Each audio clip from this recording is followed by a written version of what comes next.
안녕하세요. 이라디오입니다. 반갑습니다.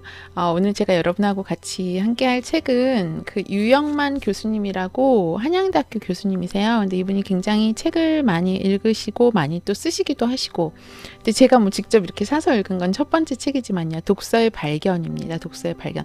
그래서 이 책은 독서를 통해서 발견한 깨달음을 정리한 책이라고 합니다. 그래서 이거 보시면 독서의 발견. 근데 제가 요즘에 읽는 책들이 이렇게 봄하고 잘 어울리는 책들을 우연치 않게 이렇게 우연히도 봄하고 어울리는 책들, 그리고 제가 좋아하는 그런 사이즈의 책입니다. 책 디자인도 예쁘고요. 색상도 예쁘고, 그 다음에 독서의 발견. 뭔지 궁금하죠. 탐독가의 읽기 혁명. 그래서 이 책은 제가 여기 안에 보니까 이 유영만 작가님은 공고를 졸업하고 발전소에 근무를 하다가 우연히 한 권의 책을 읽었대요.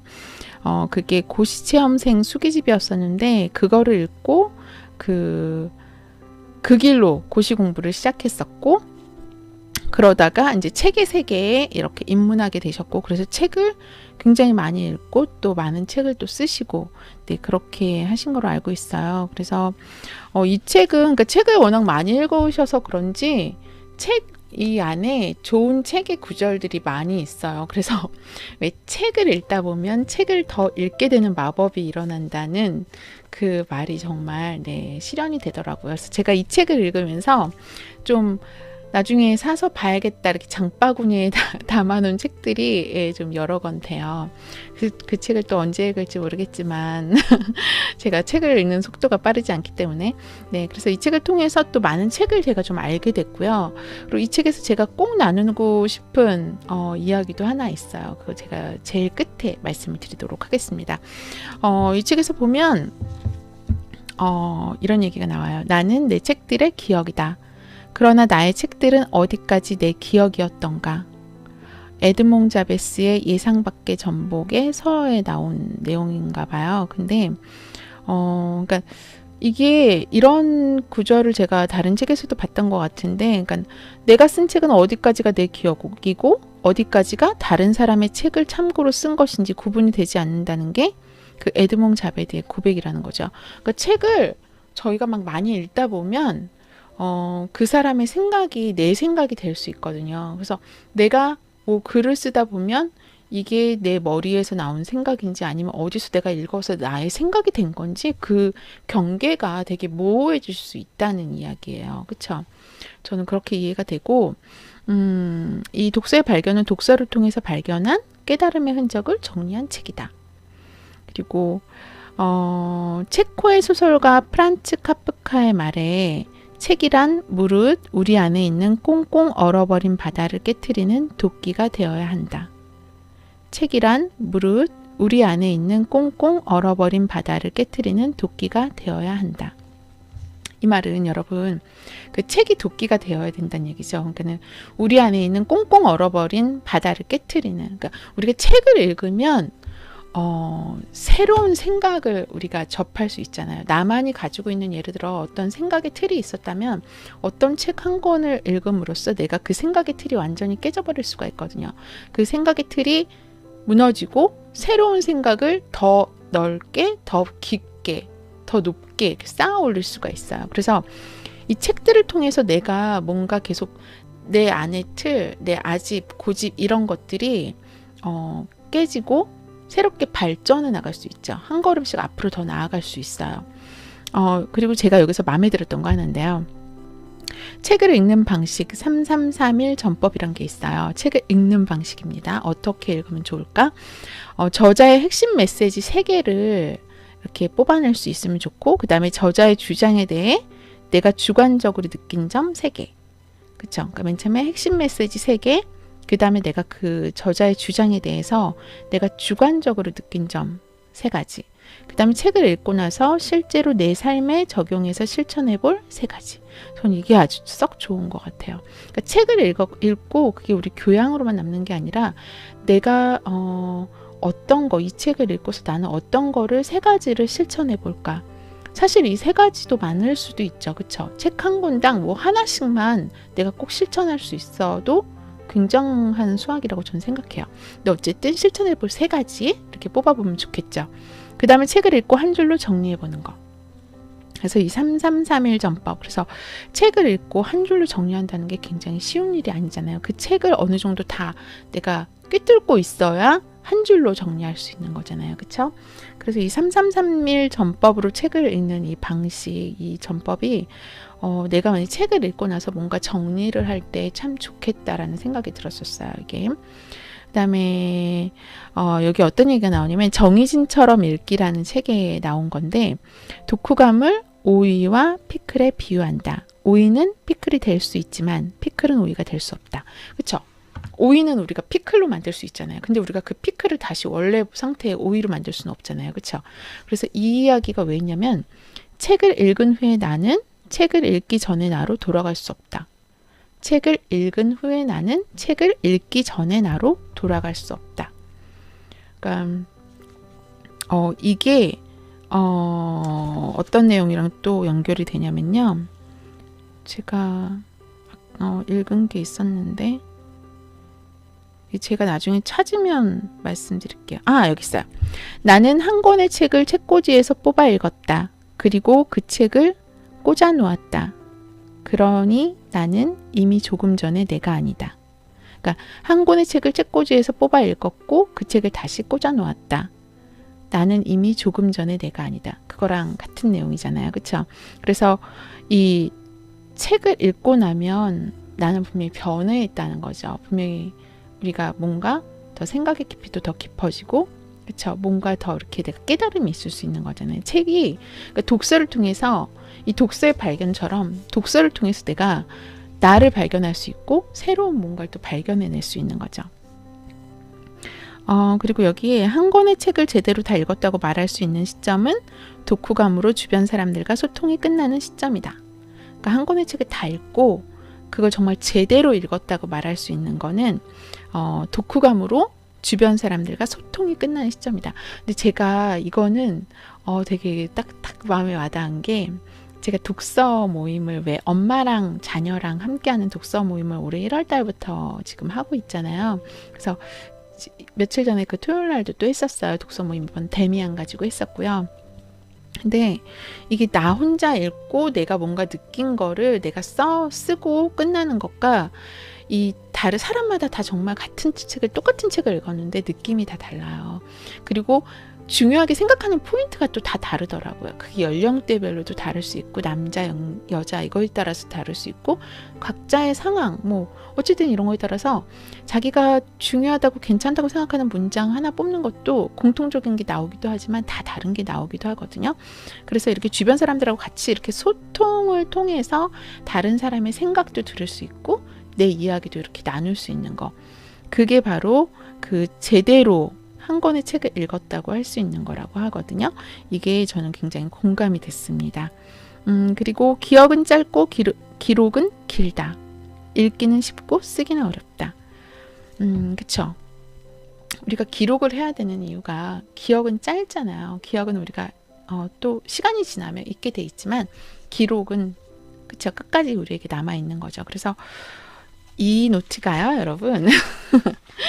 이 작은 노트인데 제가 이거를 독서 노트라고 해가지고 지금 책을 읽으면 요즘에 이렇게 좀 제가 중요하게 생각하는 문장이나 제 생각을 첨부해서든 어쨌든 이렇게 좀 정리를 좀 하고 있어요. 근데 이렇게 정리하는 게 굉장히 저한테 도움이 되더라고요. 물론 책을 읽고 그냥 덮고 끝나면 어떻게 보면 좀 편할 수도 있는데, 밑줄, 저는 또 책에 또 이렇게 굉장히 밑줄 같은 거 많이 긋고 이러기 때문에 뭐 나중에 보면 중요한 게 뭔지 알 수 있는데, 이렇게 정리하는 과정을 가지니까 굉장히 좋고요.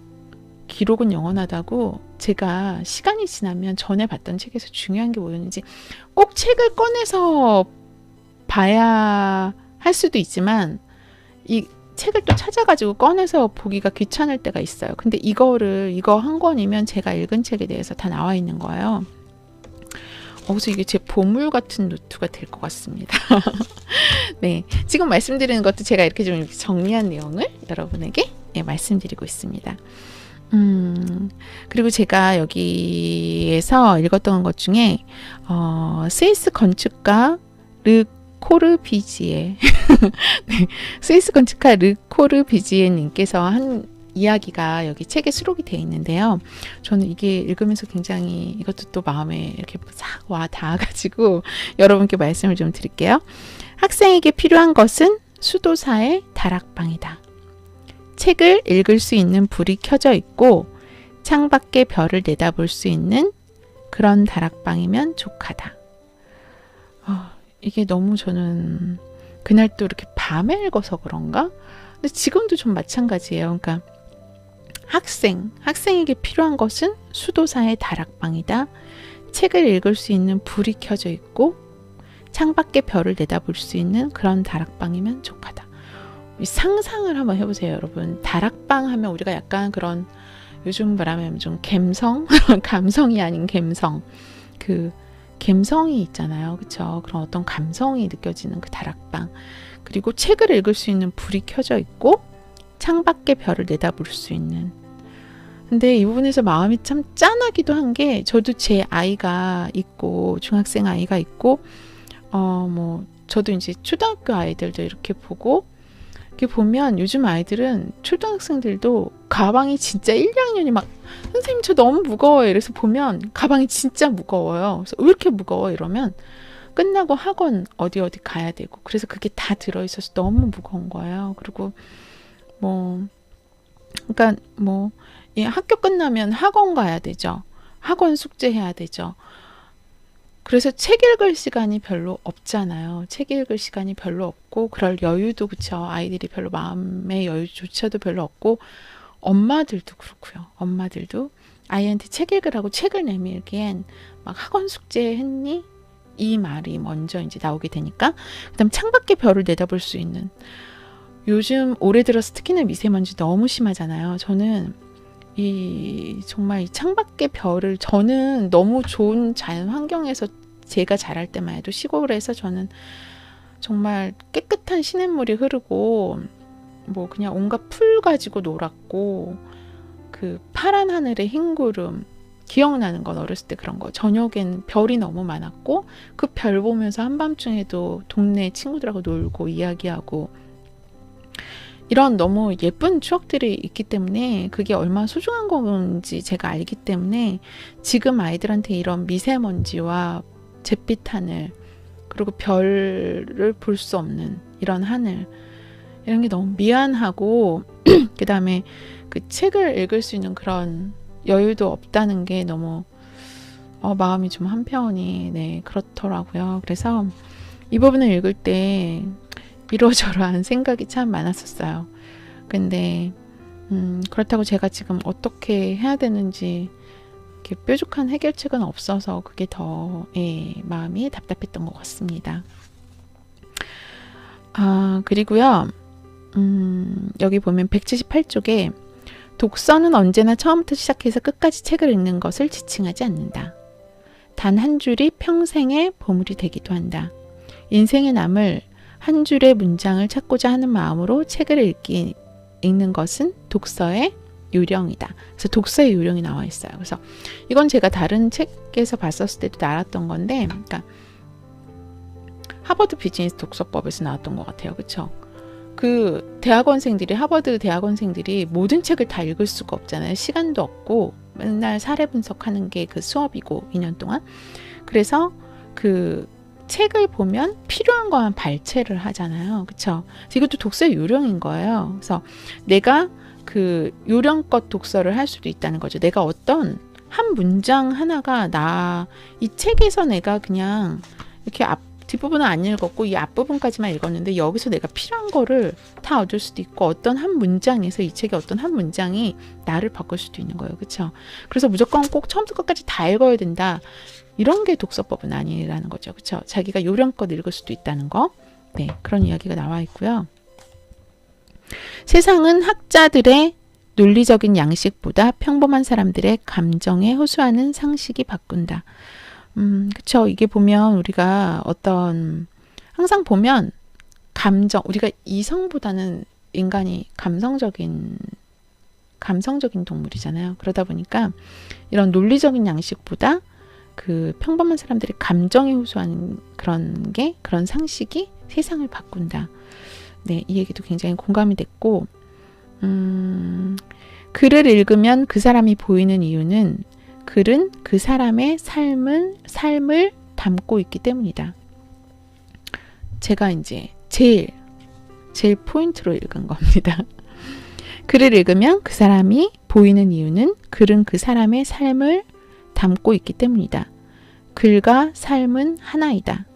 글을 잘 쓰기 위해서는 잘 살아야 한다. 제가 율시민의 글쓰기 특강에서도 봤었던 것 같아요. 이런 비슷한 이야기가 나와요. 그러니까 생각이 사람들이요, 그쵸? 이 중요한 것들은 다 비슷한 생각들을 하는 것 같아요. 그러니까 글을 잘 쓰기 위해서는 잘 살아야 한다는 거예요. 글과 삶은 하나이기 때문에 글 따로 나의 삶 따로가 아니라는 거죠. 그래서 제가 요거는 책 부분을 읽어드릴게요. 여기 191쪽에 보면 글을 바꾸려면 생각을 바꿔야 하고 생각을 바꾸려면 삶을 바꿔야 한다. 그런데 우리는 지금 삶을 바꾸지 않고 생각하는 방법을 가르치고 글쓰기 과정을 개설해서 기술을 가르치고 있지 않은가. 삶이 담긴 글이 아니라 기교로 재단된 글은 당연히 울림을 주지 못한다. 삶이 담긴 글이 아니라 기교로 재단된 글은 당연히 울림을 주지 못한다. 그러니까 우리가 이 글이 삶이라고 그랬잖아요. 그러니까는 여기도 보면 글쓰기 과정을 개설해서 기술을 가르치고 있다. 우리가 뭐 대학 들어갈 때 논술 시험이 있기 때문에 그쵸, 그런 기술을 가르치고 있고, 그렇지만 그런 글쓰기를 가르칠 때 기술을 가르치지 우리가 어떤 삶을 어떻게 살아야 되는지 뭐 우리가 그런 인문학적인 이야기를 하는 건 아니잖아요. 그쵸? 어떤 인성적인 교육을 하는 건 아니잖아요. 그래서 이게 책이나 글쓰기 이런 거에 대한 교육을 할 때도 그런 기술적인 것보다 그 삶을 어떻게 살아가야 되는지, 그 사람이 정말 행복하고 또 그 사람이 뭔가 풍요로울 수 있는 삶을 살아가야 그 글도 풍요로울 수 있다는 그런 생각을 깊게 할 수 있는, 네, 굉장히 네, 그런 글이었었어요. 이 문장이. 그러니까 저는 이 책에서 가장 저한테 그 마음에 들어온 문장이 이건 거죠. 지금 말씀드린 그러니까 글을 바꾸려면 생각을 바꿔야 하고 생각을 바꾸려면 삶을 바꿔야 한다. 그래서 삶이 담긴 글이 아니라 기교로 재단된 글은 당연히 울림을 주지 못한다. 그래서 우리가 뭔가 감동을 받는 그런 글을 보면요, 그 사람의 삶이 솔직하게 담겨 있어서 그 사람의, 예를 들어서 우리가 어떤 사람이 글은 예를 들어 아주 멋지게 쓴 그런 문장이 아니어도 그 사람의 삶을 그냥 기술한 건데 그 안에 진짜 그 사람의 삶이 굉장히 아름답고 그런 뭔가 멋지고 그 사람의 그 삶이 이렇게 딱 담겨 있는 정말 글을 보면 그거에서 감동을 느끼거든요. 어떤 우리가 정보책에서 아주 잘 쓰여진, 서론본론 결론이 잘 쓰여진 정보책에서 또 감동을 느낄 수는 있겠지만 그거보다는 어떤 체험이나 그 사람의 삶을 써내려간 그 글에서 우리가 감동을 받을 때가 훨씬 더 많죠. 그러니까 글은 그쵸, 삶이기 때문에, 삶과 연결이 되기 때문에, 그리고 사람들은 그거에서 그 어떤 글쓰기의 그 표현력보다는 그 글에 담겨진 삶 속에서 감동을 받는다는 거죠. 그렇죠? 그래서 우리는 뭐 SNS에 글을 쓰든 뭐 어디에 글을 쓰든 글이란 걸 조금씩은 쓰잖아요. 그 글을 우리가 잘 쓰려면 막 글쓰기 수업을 열심히 받고 글쓰기 방법이 뭔지 막 그런 책만 봐서 되는 게 아니라는 거죠. 그렇죠? 우리가 우리 삶을 아름답게 살아가면 글도 정말 감동이 있고 울림이 있는 글을 쓸 수 있다라는 거, 이거를 오늘의 포인트로 네, 집어가면서 오늘 영상 여기까지 할게요. 여러분 영상 유익하셨으면 좋아요 버튼 눌러주시고요. 그리고 구독 버튼도 꼭 눌러주세요. 그럼 다음 영상에서 또 만나도록 하겠습니다. 감사합니다.